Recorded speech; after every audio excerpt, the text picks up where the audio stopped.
Okay, students, so welcome to the session. Today we are going to discuss in this some basic concept of chemistry. Casually we call it mole concept. So in mole concept, what we are going to discuss today is the stoichiometry of chemical equation. Stoichiometry पहले समझेंगे कि होता क्या है.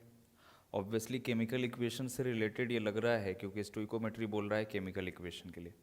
मोल में अगर हम लोग देखें तो बहुत सारे टाइप के क्वेश्चंस बनते हैं, सबका अपना अपना सिग्निफिकेंस और इम्पॉर्टेंट है. लेकिन स्टोइकोमेट्री के क्वेश्चंस जो हैं वो कहीं ना कहीं बहुत ही ज़्यादा इम्पॉर्टेंट हैं. और हम लोग अगर चाहें तो बेसिक रिएक्शन की बैलेंसिंग से चीज़ों को रिलेट करते हुए इसको समझ सकते हैं. और काफ़ी ज़्यादा इम्पॉर्टेंट ऑब्जर्वेशन और डेटा ये हमारे सामने लाता है. बेसिकली स्टोइकोमेट्री में अपन करते क्या है ये इसको समझते हैं. देखिए, लेट्स से कि एंड ऑब्वियस सी बात है कि स्टोइकोमेट्री डिस्कस करने से पहले आपको बेसिक मोल के जो फॉर्मूलाज है वो बस ध्यान में रहने चाहिए. उसके बेसिस पे आप ये काम आराम से कर पाओगे. लेट्स से कि मैंने एक पार्टिकुलर इक्वेशन लिखा कि मेरे पास H2 प्लस O2 से H2O है. ऑब्वियस सी बात है ये एक ऑनगोइंग रिएक्शन है. इसमें मैंने अब स्टोइकोमेट्री का पहले तो सिग्निफिकेंस समझ लेते हैं कि होता क्या है. पहले तो स्टोइकोमेट्री का सिग्निफिकेंस समझते हैं कि होता क्या है. देखिए, जब भी कोई भी केमिकल रिएक्शन आपको दे रखा है मतलब इक्वेशन के फॉर्म में, तो या तो वो बैलेंस्ड होगा या अनबैलेंस होगा. अगर वो बैलेंस नहीं है तो हमें क्या करना होगा, इसको बैलेंस करना पड़ेगा. बैलेंस करने के लिए बेसिकली हम क्या करते हैं, इनके कोफिशिएंट में चेंज करते हैं. एज फॉर एग्जांपल अगर हम बात करें तो गिवन जो इक्वेशन है हमारा वो बैलेंस नहीं है. और अगर ये बैलेंस नहीं है तो मुझे क्या करना पड़ेगा, जाहिर सी बात है कि मुझे एक 2 यहाँ लगाना पड़ेगा और एक 2 यहाँ लगाना पड़ेगा. जैसे ही मैंने ये काम किया तो मेरा इक्वेशन क्या हुआ, बैलेंस हो गया. 4 हाइड्रोजन इस साइड में, 4 हाइड्रोजन आपके प्रोडक्ट साइड में, 2 ऑक्सीजन आपके रिएक्टेंट साइड में एंड 2 ऑक्सीजन प्रोडक्ट साइड में. अब जरा सा समझेंगे, एक बहुत ही इंपॉर्टेंट ऑब्जर्वेशन हम लोग इसमें फाइंड आउट करने की कोशिश करेंगे. क्या मैं इसको पढ़ सकता हूँ या बोल सकता हूँ कि 2 मॉलिक्यूल्स ऑफ हाइड्रोजन, बिल्कुल बोल सकता हूँ कि it is 2 molecules of hydrogen, this is 1 molecule of oxygen and this one is the 2 molecule of water. तो आज अगर मेरे को मॉलिक्यूल्स लिखने को बोला जाए, आज अगर मेरे को मॉलिक्यूल्स लिखने को बोला जाए तो आज के टाइम पे इस पार्टिकुलर इक्वेशन के लिए मैं बोल सकता हूँ कि इसके 2 मॉलिक्यूल्स हैं, ऑक्सीजन के 1 मॉलिक्यूल हैं, ऑक्सीजन का 1 मॉलिक्यूल है एंड वाटर के 2 मॉलिक्यूल्स हैं. अब स्टूडेंट ये ना हमेशा मैथमेटिकली रेशियो में रहेगा.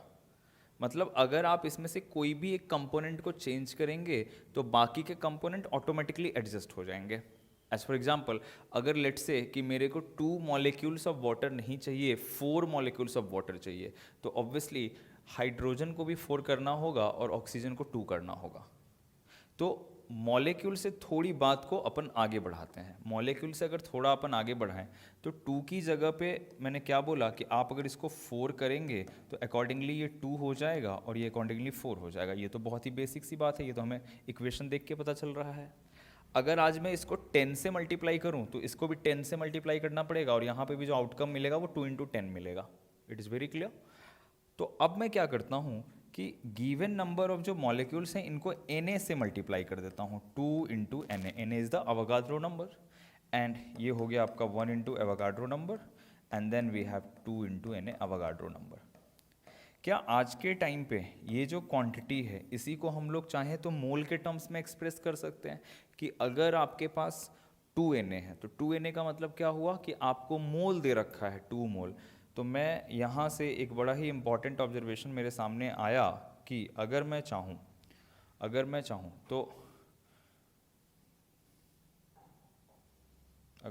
तो ऐसा कर सकता हूँ कि लिख सकता हूँ मोल इज इक्वल टू, इसको 2 मोल बोलेंगे, इसको 1 मोल बोलेंगे और इसको 2 मोल बोलेंगे। मतलब मॉलिक्यूल्स की जगह हम अगर मोल बोलेंगे तो वो मेरे लिए ज़्यादा कह सकते हैं कि कन्वीनियंट होगा और बहुत सारे डेटा को वो एक्सप्रेस करने में आपको हेल्प करेगा। कैसे? अगर आपको मोल का आइडिया लग गया तो सेम इक्वेशन के लिए क्या ग्राम का आइडिया या जो मास का क्वांटिटी है उसके बारे में अपन बात नहीं कर पाएंगे क्या? बिल्कुल बोल पाएंगे कि if we have 2 moles of hydrogen that simply means कि 2 इंटू H2 मीन्स हाइड्रोजन के मॉलिक्यूल को लेके चलना है तो 2 इंटू 2, यहाँ पे हो जाएगा 1 इंटू ऑक्सीजन के मॉलिक्यूल को लेके चलना है तो 32 और 2 इंटू 18। क्या अब मैं ग्राम क्वांटिटी बोल सकता हूँ कि 4 ग्राम हाइड्रोजन मेरा कंबाइन हो रहा है 32 ग्राम ऑक्सीजन से, जो मेरे को फॉर्म करके दे रहा है 36 ग्राम वाटर, और ये law of conservation of mass को भी फॉलो कर रहा है, the total mass of reactant is equal to total mass of product.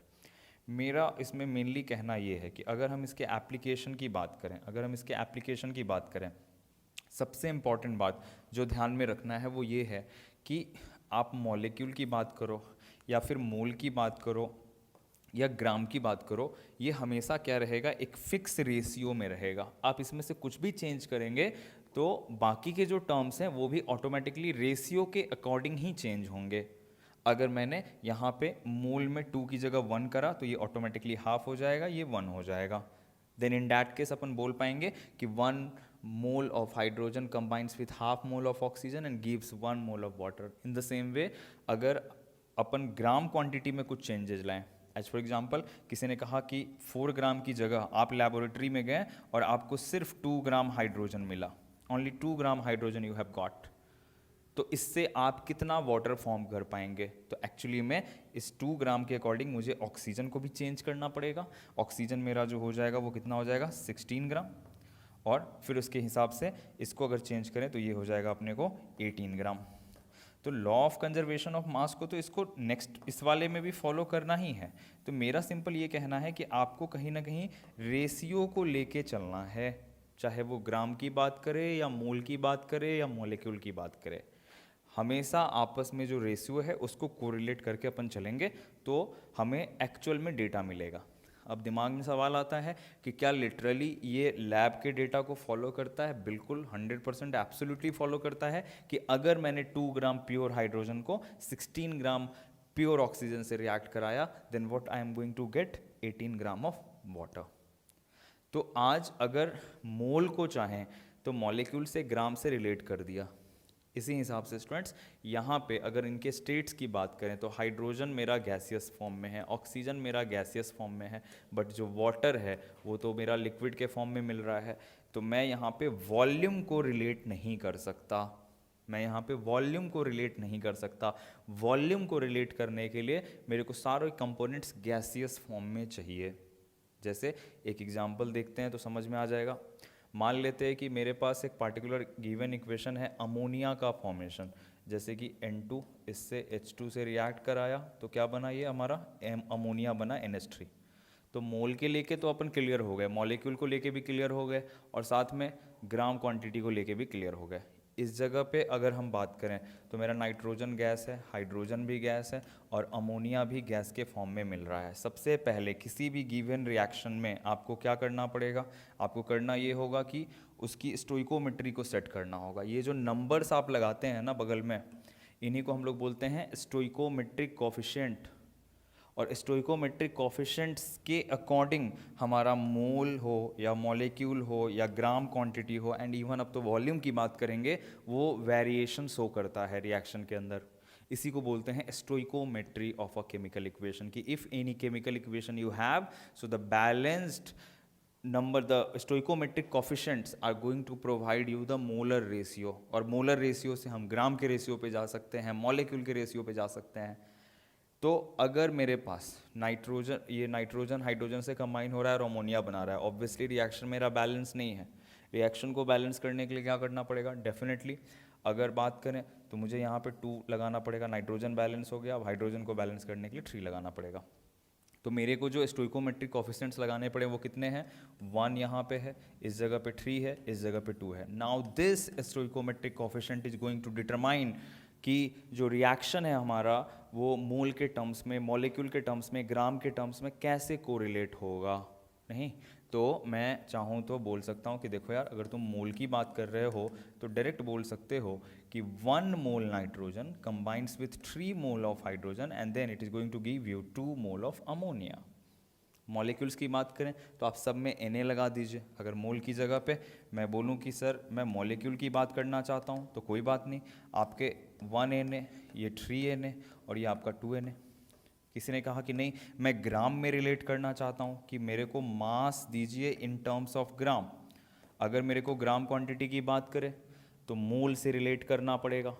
मोल से रिलेट करने का मतलब क्या हुआ, अगर N2 आपके पास है तो N2 के 1 मोल का जो मास होगा N2 मोलिकुलर फॉर्म में लेना है तो this will be 28 gram. Then hydrogen 2 and then 3 2 जा 6 gram and this one is going to what 17 into 2 34 gram. तो ये मेरे को ग्राम क्वांटिटी के लिए भी रेशियो मिल गया। अब इसमें से कुछ भी अगर आप चेंज करते हैं तो अकॉर्डिंगली आपको तीनों टर्म्स में वेरिएशन को दिखाना पड़ेगा। अब देखिए इन सब की बात तो हमने इस वाले इक्वेशन में भी करा था। अब एक और नया चीज़ अपन इसमें ऐड करने जा रहे हैं, वो है वॉल्यूम के बारे में। स्टूडेंट्स ऐसा है कि irrespective of the nature of the gas, चाहे वो गैस कोई भी हो, नाइट्रोजन हो, हाइड्रोजन हो, अमोनिया हो, इससे फ़र्क नहीं पड़ता। Irrespective of the nature of the gas, the equal number of moles will always contain the equal amount of equal volume of gas. मेरे कहने का मतलब क्या हुआ, कहने का ये मतलब है कि अगर आपका नाइट्रोजन और हाइड्रोजन और अमोनिया तीनों एक ही कंडीशन पे है तो मेरा ये कहना है कि अगर इसका वॉल्यूम का 1 भी पार्टिसिपेट कर रहा है, वी इज आप कह सकते हो कोई एक फैक्टर है, तो इसका कितना पार्टिसिपेट करेगा, 3 भी पार्टिसिपेट करेगा, और इसका कितना पार्टिसिपेट करेगा, 2 भी पार्टिसिपेट करेगा। Let me elaborate it. अगर मान लेते हैं कि मेरे को बोला कि सर वॉल्यूम एट एसटीपी को आप रिलेट कर सकते हो क्या, बिल्कुल आसान है वॉल्यूम एट एसटीपी को रिलेट करना, बिकॉज वी आर अवेयर ना कि at STP condition 1 mole of any gas, that any gas is very important irrespective of the nature, irrespective of the molecular mass of the gas, any gas at STP condition 1 mole of that gas will always be equal to 22.4 litre. तो आज मैं चाहूँ तो volume के ratio को भी बोल सकता हूँ कि ये 1 भी तो ये 3 भी तो ये 2 भी। मतलब मेरा ये कहना है कि अगर आपको किसी कंडीशन पे, किसी एक कंडीशन पे उसने बोला कि नाइट्रोजन का आप 1 लीटर ले रहे हैं तो हम बोलेंगे कि सर इसका 3 लीटर लेना होगा और इसका कितना लेना होगा, 2 लीटर लेना होगा। अब वो जो भी कंडीशन है तीनों के लिए एप्लीकेबल होना चाहिए, ऐसा अपन बोल सकते हैं। अगर ये 2 लीटर हुआ तो ये 6 लीटर हो जाएगा, ये अपने को 4 लीटर हो जाएगा। अकॉर्डिंगली अगर अपन एसटीपी की बात करें तो एसटीपी पे तो हमें पता है कि 1 मोल मतलब 1 इंटू 22.4 लीटर।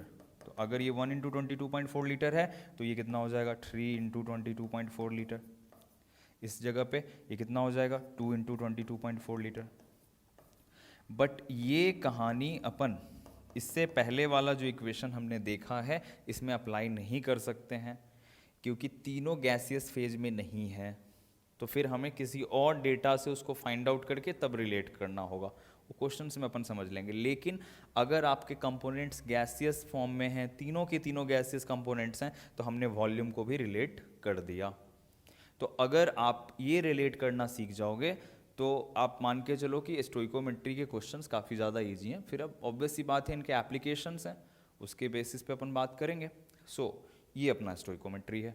अब देखते हैं इसके बेसिस पे क्वेश्चंस जो प्रीवियस ईयर में आए हुए हैं उनको अपन कर पाते हैं नहीं कर पाते हैं। अब एक बात मैं और आपको थोड़ा सा ऐड करना चाहता हूँ यहाँ पे, क्वेश्चन करने से पहले ही समझ लेंगे तो ज़्यादा बेहतर रहेगा। देखिए अगर अपन बात करें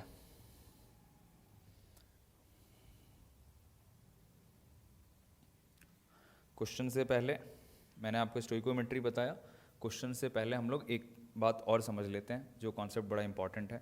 अभी अभी मुझे पता चला कि अगर आपके पास वाटर का फॉर्मेशन H2 प्लस O2 से H2O हो रहा है तो ये तो बात क्लियर हो गया कि मेरे को इसका 2 मोल देगा तो इसका 1 मोल डिमांड करेंगे और लैब से कितना मोल बना के निकलेंगे वाटर, 2 मोल बना के निकलेंगे। सही बात है, ग्राम में भी आप वैसे ही रिलेट कर लोगे।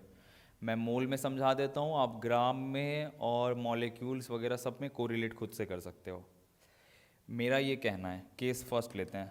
किसी ने कहा कि आपको हम हाइड्रोजन का 1 मोल दे रहे हैं, तो बताइए ये कितना होगा, ये कितना होगा। सेकंड, किसी ने आपको कहा आपको ऑक्सीजन का 4 मोल दे रहे हैं, तो ये और ये फाइंड आउट करिए वैल्यू।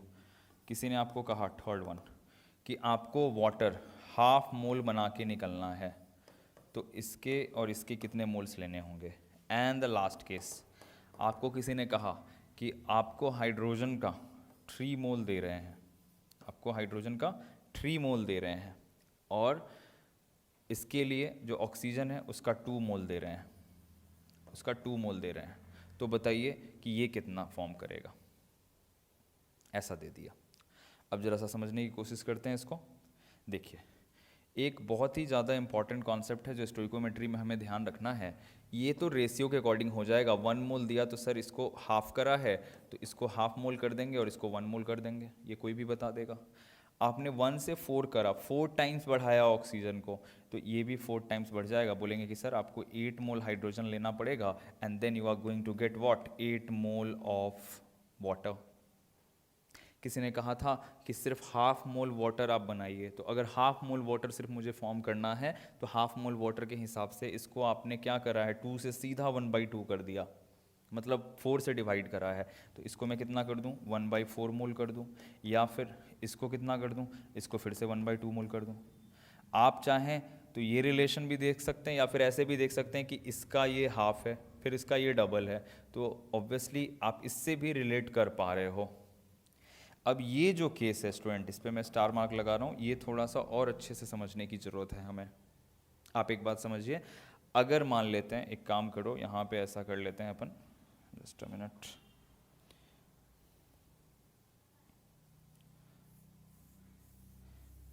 फोर्थ केस काफ़ी ज़्यादा इंपॉर्टेंट है, उसको समझने की ज़रूरत है।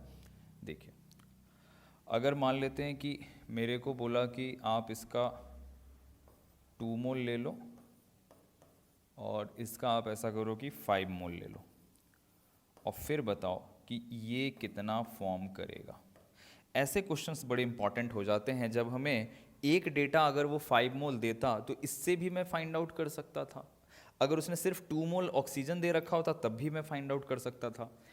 कभी भी अगर क्वेश्चन में वो आपको एक से ज़्यादा इंफॉर्मेशन प्रोवाइड करता है रिएक्टेंट के बारे में, तो आपको समझ जाना है कि क्वेश्चन कहीं ना कहीं लिमिटिंग रीएजेंट वाले कॉन्सेप्ट पे बेस्ड है।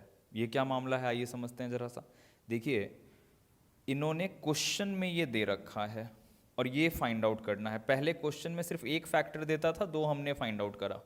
अब क्वेश्चन में ये दोनों डेटा दे रखा है कि भाई हाइड्रोजन के आपके 5 मोल और ऑक्सीजन के आपके 2 मोल, तो ये बताओ कितना फॉर्म करेगा। ठीक है, ये ऑब्वियसली यहाँ पे 2 मोल है, ये 2 मोल है।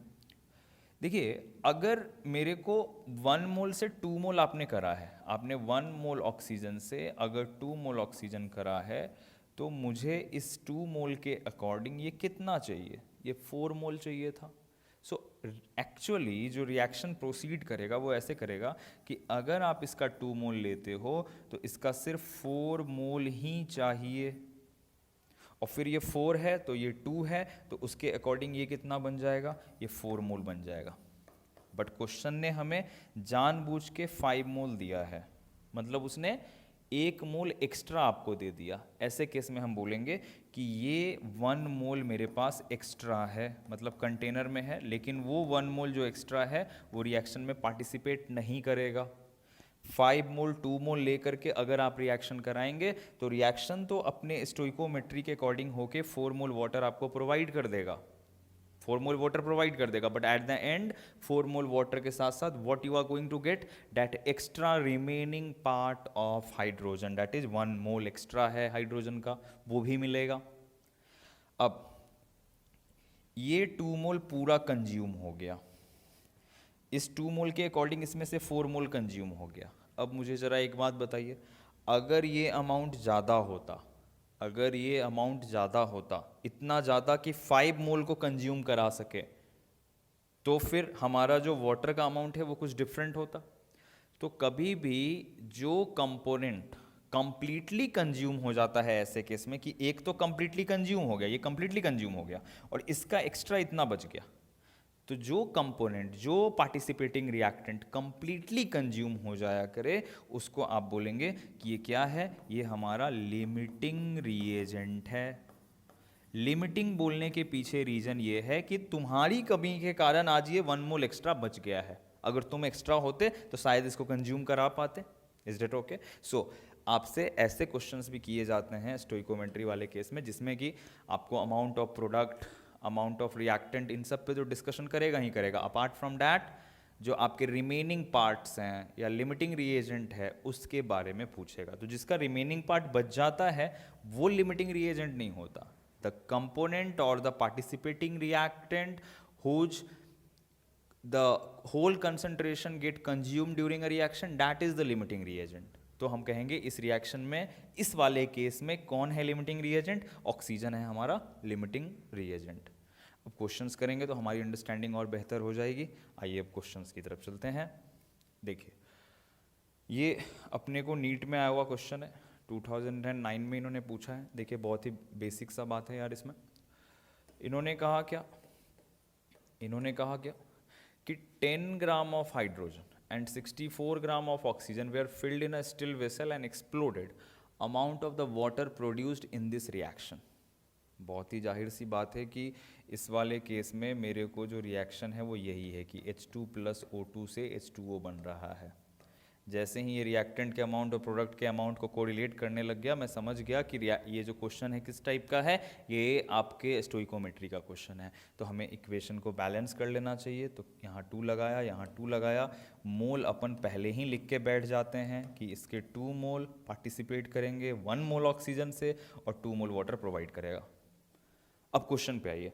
क्वेश्चन ने हमें जो डेटा दे रखा है वो अगर देखे तो किस फॉर्म में है? वो हमारा है ग्राम के फॉर्म में। इन्होंने कहा 10 gram hydrogen and 64 gram oxygen. तो मोल को क्यों ना ग्राम में कोरिलेट कर दिया जाए। तो ग्राम में अगर हम इसको कोरिलेट करेंगे तो जानते हैं ना, ये 4 ग्राम हो जाएगा, ये आपका 2 हाइड्रोजन तो 4 ग्राम, एंड देन ये 32 ग्राम और ये 36 ग्राम। अभी अभी हमने इसको प्रैक्टिस करा था। ग्राम वाला क्वेश्चन है तो ग्राम को रिलेट करके चलेंगे तो ज़्यादा अच्छा रहेगा। इस डेटा को अब रिलेट करके चलेंगे तो ज़्यादा बेहतर रहेगा। उसने कहा कि 10 ग्राम हाइड्रोजन आपको दे रहे हैं, according to question 10 gram hydrogen आपको दे रहे हैं और साथ में 64 ग्राम ऑक्सीजन दे रहे हैं। तो बताइए कि अमाउंट ऑफ वाटर जो होगा वो कितना मोल होगा। क्वेश्चन मार्क है ये कि कितने मोल वाटर आपके फॉर्म करेंगे। जाहिर सी बात है, अगर हम देखें यहाँ से तो मेरे को 32 ग्राम की जगह 64 ग्राम दिया, 32 की जगह 64 ग्राम दिया। अमाउंट ऑफ ऑक्सीजन कितना कर दिया? डबल। अगर इसने अमाउंट ऑफ ऑक्सीजन डबल करा है तो हाइड्रोजन का अमाउंट भी डबल होना चाहिए था। मतलब एक्चुअली में जो रिएक्शन होना चाहिए वो कैसे चलने चाहिए कि अगर आपने ये 64 ग्राम दिया है तो इसको 8 ग्राम ही होना चाहिए था, बट आपने क्या करा, एक्स्ट्रा 2 ग्राम दे दिया। तो इसका मतलब ये रिएक्शन होने के बाद जो रिमेनिंग अमाउंट बच जाएगा किसका? हाइड्रोजन का, वो कितना हो जाएगा? वो हो जाएगा 2 ग्राम, नॉट 2 मोल, 2 ग्राम अमाउंट बच जाएगा। अब 64 से 8 के साथ तो कॉम्बिनेशन चलेगा ना? हाँ बिल्कुल चलेगा। देखिए 32 का डबल हो रहा है, 4 का डबल हो रहा है। तो उस हिसाब से अगर हम देखें तो ये हो गया मेरे को कि सर जो हमारा वाटर है वो 72 ग्राम फॉर्म करना चाहिए। अब इसने कहा कितने मोल वाटर फॉर्म करेंगे, तो इसको मोल में कन्वर्ट कर लेते हैं वापस से। अगर मोल में कन्वर्ट करें तो मास इन ग्राम बाई मोलर मास, मतलब कि 72/18 दैट इज 4 मोल वाटर आपका फॉर्म करेगा। तो अपन बोलेंगे कि 4 मोल वाटर फॉर्म करेगा। अभी इस क्वेश्चन में अगर आपसे पूछ देता कि अनरिएक्टेंट स्पीसीज कौन है, तो हाइड्रोजन है। कितना ग्राम है, तो 2 ग्राम है। क्या इसमें अनरिएक्टिंग स्पीसीज जैसे ही आ जाता है तो लिमिटिंग रिएजेंट का कॉन्सेप्ट लग जाता है। अगर पूछता लिमिटिंग रिएजेंट कौन है तो ऑक्सीजन कंप्लीटली कंज्यूम हो गया, इसलिए ऑक्सीजन को बोलते कि ये हमारा लिमिटिंग रिएजेंट है। Is it clear? So 4 mole would be the right answer. आगे बढ़ते हैं। अब देखिए, बोल रहा है कि what volume of oxygen gas measured at 0 degree Celsius and 1 atm is needed to burn completely the 1 liter of propane gas measured under the same condition। NEET 2008 में आया हुआ क्वेश्चन है ये। ये कह रहा है कि मेरे को ना प्रोपेन को बर्न करना है। तो सबसे पहले तो प्रोपेन का कंबशन का इक्वेशन लिखिए। किसी भी हाइड्रोकार्बन को जब आप बर्न करते हैं तो आपको कार्बन डाइऑक्साइड और वाटर मिलता है, और इसको बैलेंस करने का सबसे अच्छा तरीका यही है, पहले कार्बन को बैलेंस कर लीजिए तो कार्बन बैलेंस हो गया, फिर हाइड्रोजन को करिए तो हाइड्रोजन भी बैलेंस हो गया। अब मेरे पास ऑक्सीजन कितने हैं, 3 2 6 एंड 4 10, मतलब यहाँ पे 5 आना चाहिए। इसने कहा what volume of oxygen gas measured at this degree Celsius and 1 atm is needed to burn completely 1 litre of propane gas. इसने बोला प्रोपेन गैस, ये गैस के फॉर्म में है और ये भी गैस के फॉर्म में है, और जब इन दोनों कंपोनेंट को कंपेयर करना है और दोनों ही गैस के फॉर्म में हैं, तो क्या मैं वॉल्यूम को डायरेक्टली रिलेट कर सकता हूँ क्या? बिल्कुल रिलेट कर सकता हूँ। मैं बोल सकता था कि सर इस जगह पे जो मोल है इसका 1 मोल अगर पार्टिसिपेट करेगा तो इसके 5 मोल को, इसका 1 मोल इसके 5 मोल के साथ कंबाइन होगा। क्वेश्चन में ना स्टोइकोमेट्री के जो भी क्वेश्चंस हो, तो जिस कंपोनेंट के बारे में डेटा दे रखा है और जिसके बारे में वो पूछ रहा है, आप उन दोनों को ही कंपेयर करें तो ज़्यादा बेहतर है। अभी जो मेरा पूरा क्वेश्चन है वो सिर्फ और सिर्फ किन दोनों पे टिका हुआ है, प्रोपेन और ऑक्सीजन पे, तो मेरे को इधर जाने की ज़रूरत भी नहीं है। ठीक है, सो मोल इसका 1 तो इसका 5।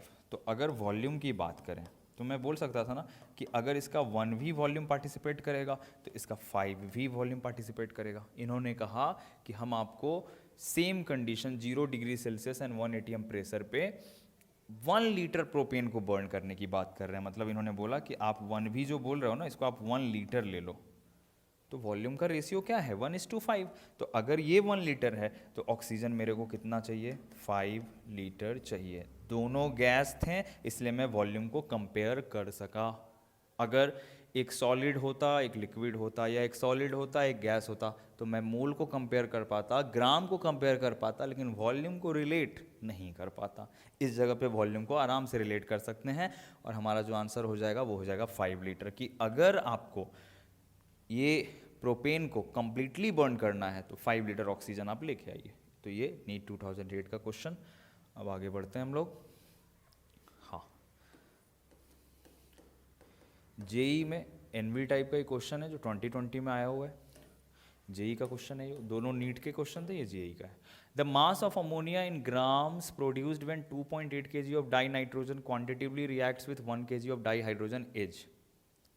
कभी कभी आपको इक्वेशन वो देते हैं, कभी इक्वेशन नहीं भी देते हैं। अगर इक्वेशन नहीं दिया है तो इक्वेशन आपको खुद से रिलेट करना पड़ेगा। The mass of ammonia, dinitrogen, dihydrogen, इन सब को पढ़ के आपको क्या पता नहीं चल रहा कि ये अमोनिया के फॉर्मेशन की बात कर रहा है।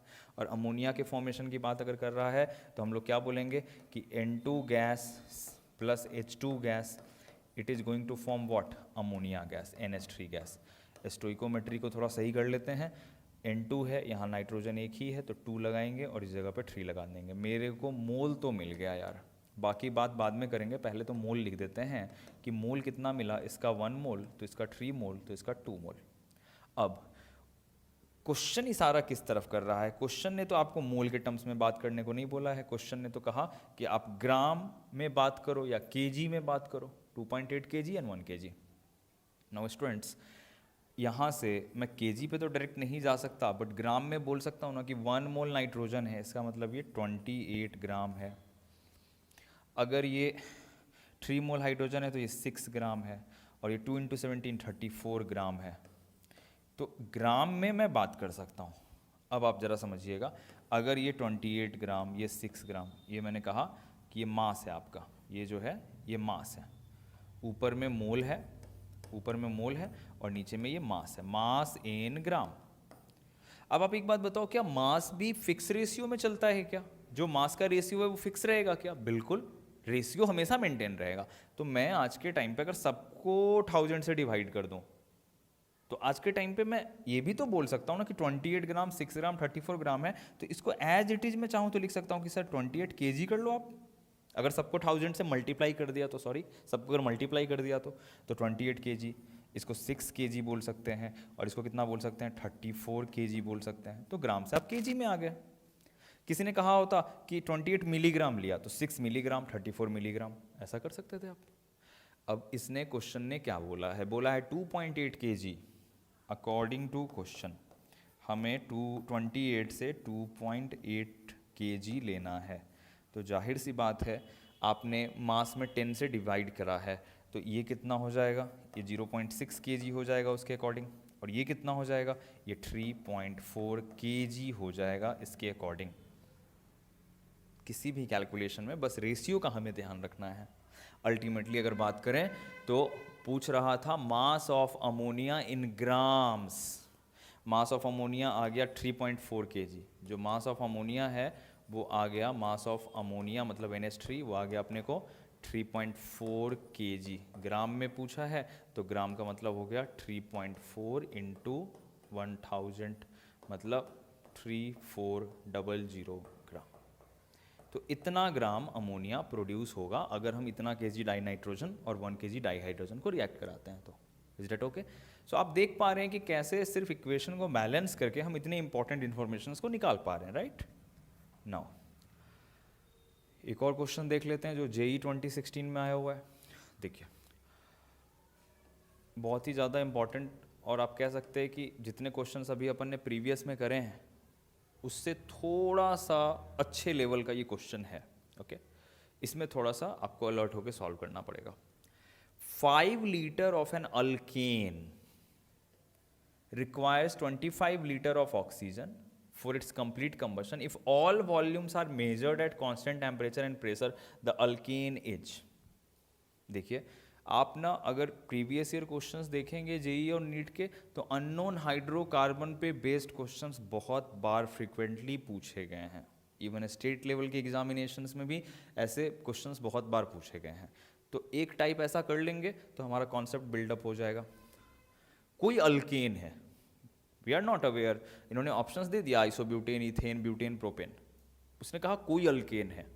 तो कोई भी अल्केन अगर आपके पास है तो अल्केन का जो जनरल फॉर्मूला होता है स्टूडेंट्स वो क्या होता है, CnH2n+2। ये तो जूनियर क्लासेज में 10th में आपने देखा ही है, CnH2n+2 ये हो गया अल्केन। अगर अल्कीन होता तो CnH2n, अल्काइन होता तो CnH2n-2। तो ये मेरा कोई अल्केन है। क्या कह रहा है, it requires 25 litre of oxygen for complete combustion. कोई बात नहीं, जितना ऑक्सीजन चाहिए वो बाद में देखेंगे, पहले कंप्लीट कंबशन तो कराओ। अभी अभी मैंने बोला था किसी भी हाइड्रोकार्बन को जब आप बर्न कराएंगे तो कार्बन डाइऑक्साइड और वाटर मिलना तो फिक्स है, कार्बन डाइऑक्साइड एंड वाटर मिलना तो फिक्स है। स्टोइकोमेट्री के अकॉर्डिंग हमने इससे पहले भी हाइड्रोकार्बन को बैलेंस करा है, अभी भी उसी हिसाब से बैलेंस करेंगे। मेरे पास n कार्बन है तो मैं यहाँ पे n लगा दूंगा। इसी तरीके से अगर अपन बात करें, जस्ट अ मिनट, अगर अपन बात करें मेरे पास हाइड्रोजन कितना है, हाइड्रोजन मेरे पास है 2n+2। और आपको याद है ना कि हाइड्रोजन को बैलेंस करने के लिए क्या किया करते थे, यहाँ पे जितने हाइड्रोजन्स होते थे उसको हाफ करके लगाते थे, जितने हाइड्रोजन्स होते थे उसको हाफ करके लगाते थे। अभी थोड़ी देर पहले आपने क्या करा, 8 हाइड्रोजन था तो 4 लगाया ना, 3 कार्बन तो 3 लगा दिया एज इट इज, और 8 हाइड्रोजन तो यहाँ पे 4 लगाते हैं क्योंकि H2 है। सो क्या मैं अभी बोल सकता हूँ कि ये 2n+2 इतने लगाने से हाइड्रोजन बैलेंस हो गया, सही बात है। मेन मामला है ऑक्सीजन का। देखिए अब इस जगह से मेरे को कितना ऑक्सीजन मिला, 2n ऑक्सीजन, और इस जगह से कितने ऑक्सीजन मिले, 2n+2/2 ऑक्सीजन। इस जगह से मिला 2n+2/2 ऑक्सीजन। ये 2n+2 हाइड्रोजन था तो मेरे को हाफ यहाँ करना पड़ेगा। तो अगर मैं इधर रफ करूँ तो ऑक्सीजन टोटल मिले कितने को मेरे को, प्रोडक्ट साइड में ऑक्सीजन मेरे को टोटल मिले हैं 2n+2/2। उसको क्या लिख सकते हैं अपन, क्या उसको n+1 नहीं लिख सकते, क्या उसको n+1 लिख सकते हैं ना। तो 2n+n+1 तो कितना हो गया, 3n+1। तो क्या मैं कह सकता हूँ कि मेरे को प्रोडक्ट साइड में ऑक्सीजन के कितने मोल्स हैं, 3n+1। अब इस 3n+1 को रिएक्टेंट साइड में बैलेंस करना पड़ेगा। अब 3n+1 जब इधर आएगा तो जितना ऑक्सीजन है उसको O2 दे रखा है। अगर सिर्फ O होता तो 3n+1 लगा देता, जस्ट बिकॉज कि यहाँ O2 है तो मेरे को इस जगह पे स्टोइकोमेट्री क्या लगाना पड़ेगा, इस जगह पे स्टोइकोमेट्री क्या लगाना पड़ेगा, 3n+1/2। मैं थोड़ा सा रिलेट करवाऊँ अगर आपको, 3 × 6 ऑक्सीजन एंड 4 10 ऑक्सीजन, तो 10 ऑक्सीजन मिलते थे तो जस्ट आप उसका हाफ करते थे। 10 ऑक्सीजन मिला तो जस्ट हाफ आपने किया। अभी आपको कितना ऑक्सीजन मिला, 3n+1 मिला, अभी आपने कैलकुलेट करके देखा है। तो ये इसका जस्ट हाफ हो जाएगा। तो मेरे को स्टोइकोमेट्री मिल गया कि यहाँ पे अगर मोल मैं लिखना चाहूँ तो लिख सकता हूँ कि ये 1 मोल है। ये कितने मोल्स हो गए? 3n + 1/2 मोल। ये कितने हो गए? ये 2n मोल हो गया। सॉरी, ये 2n तो मैंने ऑक्सीजन के लिए लिखा है, ये n मोल हो गए। और ये कितने हो गए? 2n + 2/2 यानी कि n + 1 मोल हाइड्रोजन हो गया। अब जिसकी बात हो रही है उस पर फोकस करेंगे तो ज़्यादा अच्छा है। किसकी बात हो रही है? बोल रहा है कि 5 litre of an alkane requires 25 litre of oxygen. अब इस जगह पे इन्होंने कहा कि अगर अकॉर्डिंग टू क्वेश्चन वो क्या कहना चाह रहे हैं कि अगर आप इसका 5 लीटर लेते ना, अगर आप इसका 5 लीटर लेते ना तो ये कितना होता? ये 25 लीटर होता। पहली बात तो कंफर्म करिए कि क्या ये वॉल्यूम को रिप्रेजेंट कर रहा है कि नहीं कर रहा है? हाँ, वॉल्यूम को रिप्रेजेंट कर रहा है। अगर वॉल्यूम को रिप्रेजेंट कर रहा है तो क्या मैं इससे मोल पे नहीं पहुंच सकता? क्या मोल पे नहीं पहुंच सकता? क्या मैं बिल्कुल पहुंच सकता हूं मोल पे। मैं कहूँगा कि ये 5:25 का रेशियो है वॉल्यूम का, तो इसका मतलब मोल का कितना रेशियो रहा होगा? 1:5 रहा होगा मोल का रेशियो। ऐसा नहीं बोल सकते क्या? क्योंकि ये 1v है, ये 5v है। v 5 लीटर हो गया एक्चुअली में, तो 1 मोल 5 मोल, तो 1 मोल से 5 लीटर, तो 5 मोल से 25 लीटर। मेरे को क्या करना था? मोल तक पहुंचना इंपॉर्टेंट है। क्यों पहुंचना इंपॉर्टेंट है? बिकॉज ये जो स्टोइकोमेट्री है ये डायरेक्टली पहले मेरे को मोल प्रोवाइड करके दे रहा है। तो 3n + 1/2 ये क्या है? मोल है। और आप वॉल्यूम से कहाँ पहुंच गए? मोल पे। तो क्या अब मैं ऐसा बोल सकता हूँ क्या कि हियर ऑक्सीजन के लिए हम चाहें तो बोल सकते हैं कि देखो जो तुमने 3n + 1/2 लिखा है मोल, वो एक्चुअली में कितना मोल के इक्वल है? 5 के इक्वल है। यहाँ से पता चला कि 3n आपका हो जाएगा 10 - 1, सो n = 9/3, दैट इज 3। सो मेरे को n पता चल गया फाइनली कि 3 है। n जब 3 है तो अब क्या मैं यहाँ पे n पुटअप करके फॉर्मूला निकाल सकता हूँ? बिल्कुल निकाल सकता हूँ। सो जो हाइड्रोकार्बन है वो कौन है? जरा सा देख लेते हैं इसको। हाइड्रोकार्बन कौन सा है? CnH2n+2, तो C3 + 2 3 = 6 + 2 8, C3H8। और C3H8 किसको कहते हैं स्टूडेंट्स हम लोग? प्रोपेन को। तो यही वो अल्केन है जिसके बारे में ये पूछ रहा था। Is it okay? सो हमने आज के सेशन में देखा कि कैसे एक रिएक्शन को बैलेंस करके जो कोफिशिएंट्स हमें मिलते हैं, स्टोइकोमेट्रिक कोफिशिएंट्स, उनको रिलेट करके हम लोग various amount of reactant product find out करते हैं, उनको रिलेट करते हैं, है ना? Okay, so thank you so much. Let's conclude the session. Thank you.